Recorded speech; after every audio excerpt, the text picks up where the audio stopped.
Salut à tous, c'est Maliva.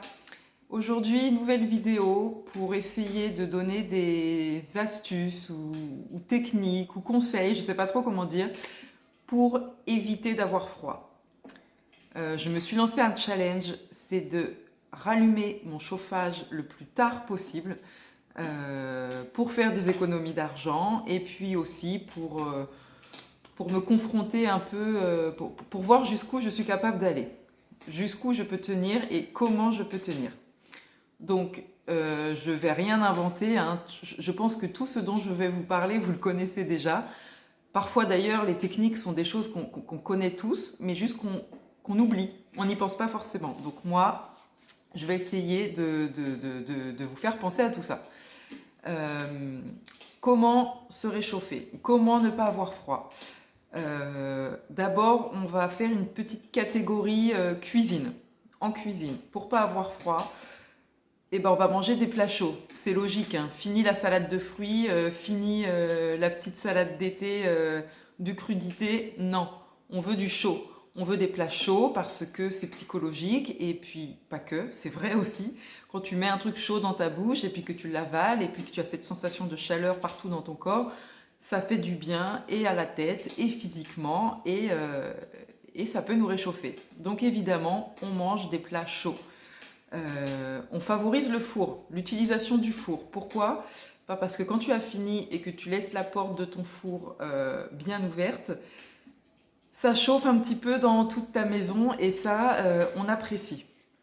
Donc on mange du chaud, on utilise un four. Quoi d'autre? Boisson chaude, tisane ou thé ou tout ce que tu veux.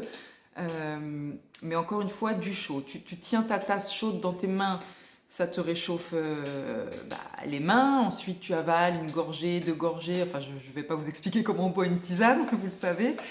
Mais en tout cas, je suis convaincue que de boire ou de manger chaud, ça peut faire du bien. Et puis les soupes aussi, hein. Je n'ai pas parlé de soupe, mais qui dit automne, hiver, dit soupe. Qui dit été, dit glace. Et qui dit hiver, dit soupe. Et raclette et tartiflette, tout ça. Mais attendons un peu, on est en octobre, pas tout de suite.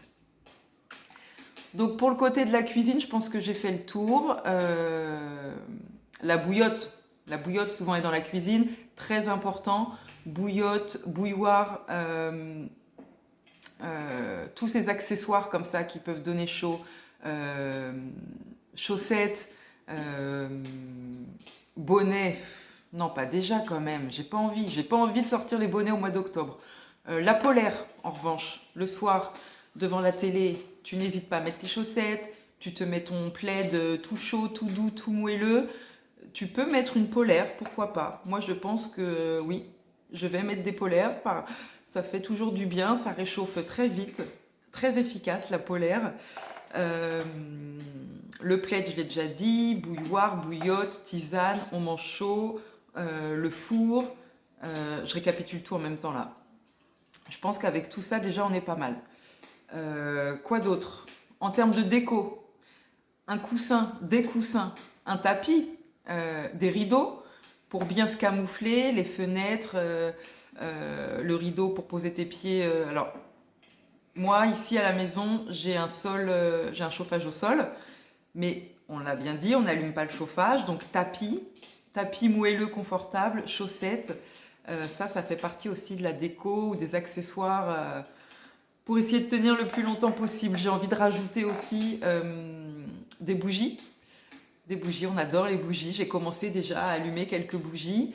Et puis le feu de cheminée. Vous entendez ce bruit? J'adore. Je l'ai déjà parlé dans une autre vidéo, mais voilà, YouTube, feu de cheminée, on entend le crépitement des flammes, c'est super agréable et puis c'est beau. Oui, je crois qu'on a été coupé. Donc j'étais en train de donner des petites techniques pour essayer de tenir le plus longtemps possible dans sa maison, chez soi, sans rallumer son chauffage. Je suis pas sûre qu'elles soient toutes très ouf. En tout cas, elles sont toutes connues, c'est ce que je disais, j'invente absolument rien. C'est juste que parfois on a tendance à pas y penser. Ou alors on pense qu'à une seule idée parmi toutes celles que j'ai citées. Et parfois, c'est vrai qu'il suffit de toutes les cumuler pour avoir la sensation de gagner 1 ou 2 degrés parce que je suis pas dupe, surtout moi, frileuse comme je suis, c'est pas en faisant tout ça que je vais avoir l'impression qu'il fait 25 et que je vais être en t-shirt dans la maison. Non, non, c'est pas ça. Non, ce qu'on veut, c'est juste tenir le plus longtemps possible sans rallumer son chauffage.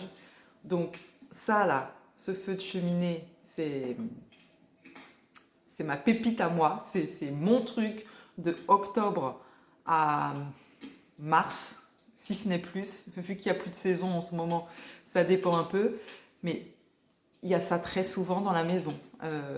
Chéri connaît, les enfants connaissent, c'est, c'est- c'est- ça fait partie de moi presque. Ce feu de cheminée là, il est magique. Euh, Encore une fois, écoutez,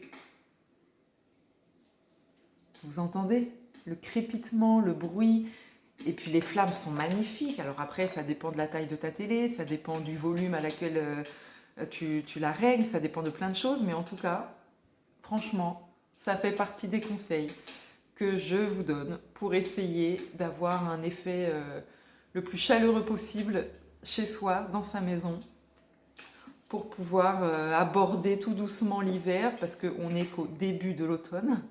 Ça va bien sûr être de pire en pire, donc il faut se préparer, on y va crescendo. Vous allez me dire, si on fait tout ça maintenant, qu'est-ce qu'on fait au mois de décembre? Au mois de décembre, il y aura le chauffage. Je n'essaye pas de dire comment passer l'hiver sans allumer le chauffage. Non, non, moi c'est comment tenir le plus longtemps possible. Chacun fait ce qu'il veut, je sais qu'il y en a qui arrivent et j'ai envie de leur dire waouh, respect, bravo, ou vous êtes complètement fous, j'ai envie de leur dire ça aussi. Non, non, moi c'est juste pour essayer de tenir le plus longtemps possible. Ensuite, bien sûr que j'allumerai le chauffage, c'est certain, mais quand? Dites-moi dans les commentaires à partir de quelle date en général vous allumez votre chauffage, ou du moins à partir de quelle température vous jugez que là ça y est, il faut que je l'allume. Et puis je vous dirai moi quel jour et à quelle température j'ai allumé le mien. Voilà, je pense que j'ai fait le tour. Je m'arrête ici pour cette vidéo et je vous dis à très bientôt pour une prochaine vidéo. À bientôt, c'était Maliva. Ciao, ciao.